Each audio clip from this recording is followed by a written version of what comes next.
Сәлеметсіздер ме? Бүгін адам дене температурасы қалыпты мәндері мен қауіпті белгілері бойынша талқылайтын боламыз. Оның ішінде температура не үшін көтеріледі? Қай кезде қауіпті? Температураны қалай түсіреміз? Дәрігер ретінде кеңес беремін. Температура не үшін көтеріледі? Температура көбінесе бактерияның және вирустың, инфекциялардың, ағзаның қабыну процестері, иммундық жүйенің реакциясы кезінде олардың қоздырғыштарының токсин бөлінуінен пайда болады. Температура жалпы ол ағзаның қорғаныс реакциясы, яғни сырттан түскен вирус, бактерияға немесе іштегі қабыну процестеріне қарсы қорғануы болып табылады екен. Бұл дегеніміз арнайы қорғаныс заты интерферондардың өндірілуін жоғарылатады. Олар өз кезегінде вирустардың көбеюін тоқтатады. Сондықтан температура көтерілген жағдайда оны бірден түсіруге асықпаңыз. Дене қызуының жоғарылауына байланысты субфебрильді, орташа фебрильді, жоғары фебрильді, гиперпиретикалық деп 4 түрге бөлісіп қарастырамыз. Ал клиникалық көрінісіне байланысты 2 түрге бөлінеді.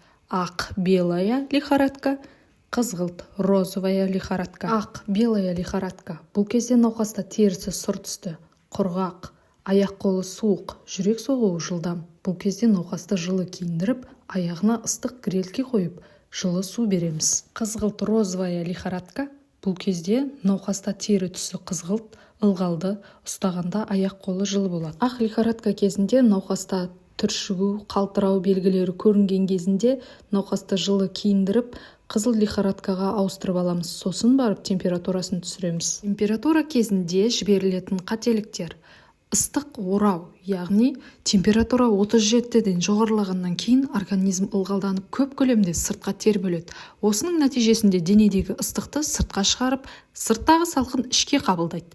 Осы кезде қалың көрпе жамылып, балаларыңызды қалың киіндіріп тастасаңыз, организм сырттан ешқандай салқынды ала алмайды.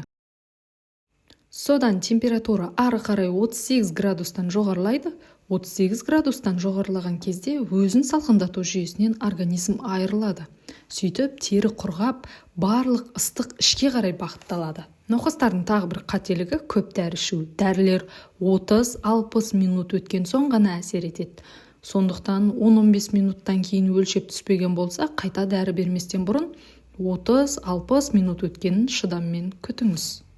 Келесі қателік бірден антибиотик беру. Антибиотик берместен бұрын дәрігерден кеңес алыңыз. Жалпы температураны қалай түсіреміз? Температура түсіруге арналған бірнеше препараттар бар. Парацетамол, оның ішінде панадол, тайлол, цификонды, сонымен қатар ибупрофендер. Яғни олар ибуфен, нурофен, ибуфенді сияқты түрлері өте көп. Олар сироп, таблеткалар, ректальды свечалар түрлерінде шығарылады. Егер бала ана сүтін еметін болса, жиі емізіңіз. Бөлме температурасы 20-22 градус болуы керек. Бөлмеге ауа ылғалдандырғыш қосыңыз. Ауа ылғалдылығы 50-70% болған дұрыс. Жеңіл киім, денені сумен ысқылау, бөлмені желдету. Сонымен температура көтерілгенде қалай көмектесу керектігін білетін болдыңыздар. Сіздер үшін пайдалы болса, пікір қалдырып, каналға жазылыңыздар. Тағы да көптеген ақпараттармен бөлісетін боламын.